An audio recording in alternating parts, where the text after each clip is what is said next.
দর্শক আপনারা যেমনটা জানেন আগামীকাল ঠিক এই সুপার কাপ আরে ভাই প্রথম ম্যাচেই কিন্তু বাংলাদেশ ব্রাজিলের কাছে 4-0 গোলে পরাজিত হয়েছিল। এরপর আগামীকাল অর্থাৎ 8ই ডিসেম্বর রয়েছে বাংলাদেশ এবং আর্জেন্টিনার মধ্যকার ম্যাচ এবং সে ম্যাচের জন্য যে তৈরি করছেন বিতর্ক ক্যাসপাররা, তারা আসলে জয়ের লক্ষ্যেই মাঠে নামবে না আর্জেন্টিনার বিপক্ষে ম্যাচে, যেমনটা তারা জানালেন ম্যাচ পূর্ববর্তী সংবাদ সম্মেলনে। আমরা দেখতে পাচ্ছি লাল জার্সি পরিহিত অবস্থায় কিন্তু আজ তারা অনুশীলন করছেন। গতকাল তারা অনুশীলন করেছিলেন, অর্থাৎ ব্রাজিলের বিপক্ষে ম্যাচের আগে তারা অনুশীলন করেছে সবুজ জার্সিতে।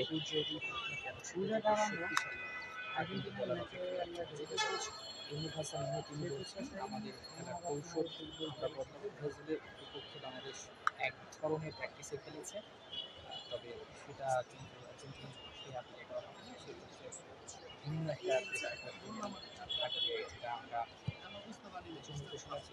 দেখা যাচ্ছে তবে ব্যক্তিগত এবং যদি বলি যে পুরো দলেরই চাওয়া পাওয়ার মধ্যে দারুণ একটা জয়, যেটা বাংলাদেশের দলটাকে বেশ বুস্ট আপ করতে পারে। বিশেষ করে অনেক দূর দূরান্ত থেকে আপনারা জানেন কয়েক হাজার কিলোমিটার দূর থেকে দেশে ফুটবলাররা ছুটে এসেছেন মাত্র খানিক টাইম। এই দলটা এখন যাদের বয়স আন্ডার 17, 17 অফিসে হয়তো বা এই দলটাকে নিয়ে একটু বেশি ফোকাস করছে, বিশেষ করে ফুটবলের লম্বা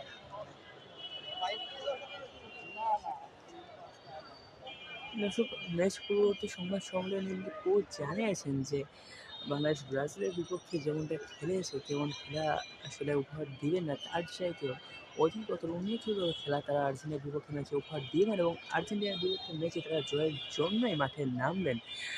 ক্যাসপার হয়তো বলেছেন তারা আসলে মূলত দেশের জন্যই খেলতে এসেছিল এবং তারা আসলে চান যে দেশকে একটি জয় উপহার দিতে।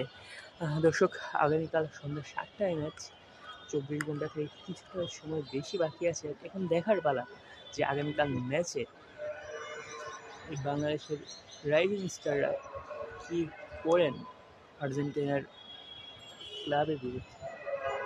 দর্শক, সাথেই থাকুন টিকো স্পিক্সের।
দর্শক, আপনারা যেমনটা জানেন আজ কিন্তু বাংলাদেশ রাইজিং স্টার